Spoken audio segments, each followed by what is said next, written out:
This is Reuters Today. Coming up, the moment British police took down an armed man outside Buckingham Palace, and welcoming the spring Japanese style with a bean-throwing frenzy.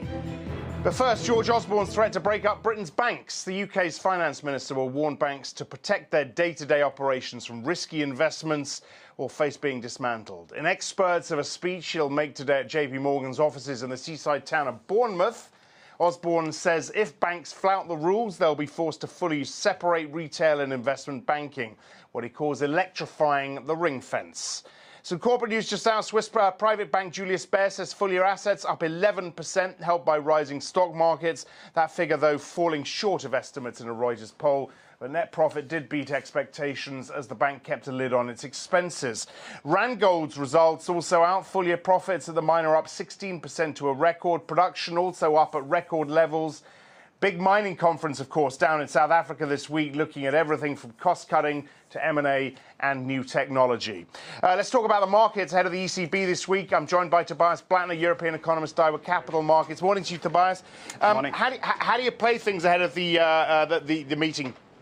Well, I think it's going to be probably another quiet meeting, just like the one that we saw in January already. I think the ECB is probably content, is happy, I think, with how the improvement in financial markets that we have seen is now gradually, but slowly, I think, feeding through to the real economy. We have seen the PMIs, a little bit of better tone to them. So all of that, I think, is playing out relatively smooth. So I think there should be no need right now to cut interest rates further. I think the only thing that they might want to point out is like following, I think, this huge repayment that we saw that was larger than expected from the LTROs, that they are not, I think, right now looking at tightening monetary policy. Of course, we have seen short-term yields rising up quite a lot. I think mostly, in expectations, of these LTRO repayment.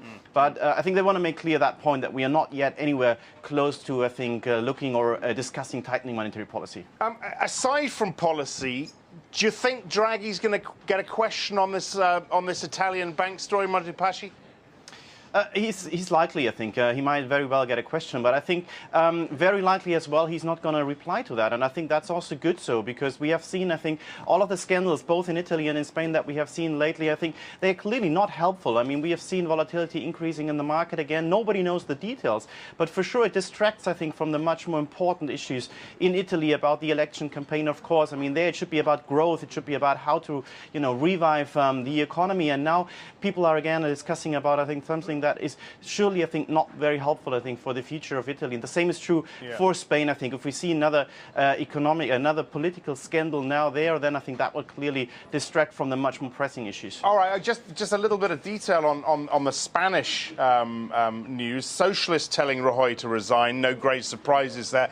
How are you playing this risk, though, in Spain? Well, it's clearly there, and I think Rajoy is trying to defend himself. Of course, nobody, as I said, nobody knows the details. We don't know the details, but I think we can be absolutely sure that if this is going to go on for longer, if the pressure is really rising on Rajoy to resign, I think so far, to be frank, I think he has done a good job. He has done, the kind of reforms that were needed, much more than, for example, that we have seen in Italy so far. So if he would be really forced to resign, if we would have new elections in Spain, then I think that, of course, would not help, the improvement that we have seen in financial markets. So all in all, it is clearly not a good signal for Spain. Okay, thanks, Tobias. South Korean media reporting that North Korea could conduct another nuclear test as early as Monday, and satellite images suggest preparations have been underway for some time. Tara Joseph reports.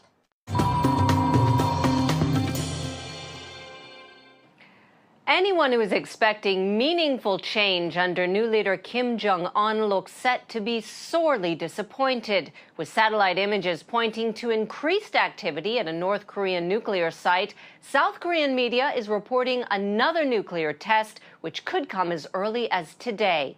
Immediate questions whether North Korea will use plutonium, as it did in 2006 and 2009, and whether it has access to weapons-grade uranium.